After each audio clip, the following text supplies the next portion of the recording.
Au cœur des lagons enchanteurs de l'île de la Réunion, un ballet mystique se dévoile sous les eaux azurées. Parmi les joyaux de cette vie marine, le poisson labre nettoyeur, Labroade dimidiatus, se profile comme une créature fascinante. D'une taille atteignant 14 cm, sa bouche forme un petit bec, et une bande noire, telle une écharpe élégante, traverse son être, du museau à la caudale. Aussi délicat qu'une plume aquatique, ce poisson de petite taille arbore un corps fuselé paré d'une robe bleue. Son allure distinctive n'est que le prélude à une symbiose étonnante. Le labre nettoyeur, dans une chorégraphie gracieuse, fait savoir qu'il offre ses services de purificateur, jouant ainsi un rôle crucial dans l'équilibre de l'écosystème. Mesdames et messieurs les poissons, soyez les bienvenus. En tant que nettoyeur obligatoire, il se nourrit d'ectoparasites, ces petits parasites vivant sur la surface corporelle d'un être vivant. Il inspecte minutieusement chaque centimètre carré du corps de ses clients, débusquant les parasites qui pourraient compromettre leur santé. Il se concentre non seulement sur l'éclat de la peau de ses clients, leur dentition, mais aussi sur les sanctuaires vitaux de leur respiration, les branchies.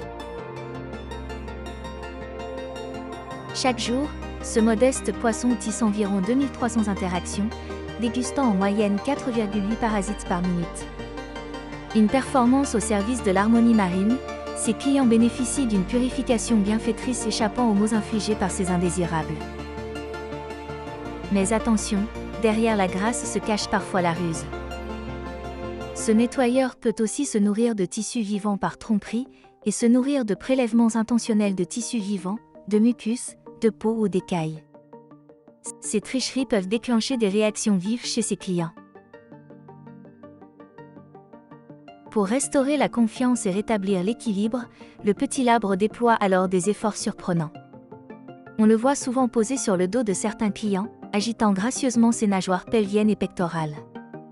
Un ballet délicat qui vise à stimuler ses hôtes, à les convaincre de revenir pour une nouvelle séance de nettoyage.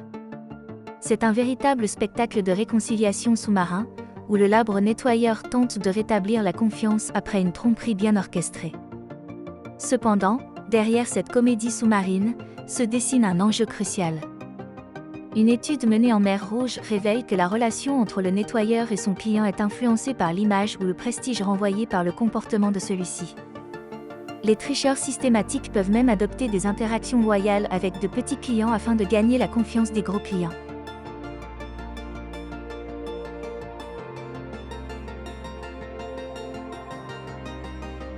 Le récif corallien de la Réunion, joyau de l'océan Indien, bénéficie de la présence attentive du labre nettoyeur, assurant non seulement la propreté des espèces qui le peuplent mais également participant à l'harmonie écologique du lagon.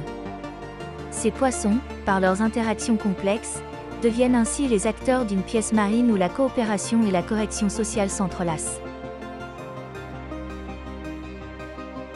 Le labre nettoyeur, par sa présence et son comportement énigmatique, contribue à la protection et à l'équilibre fragile du lagon de l'île de la Réunion, une perle précieuse dans le vaste océan de la vie marine.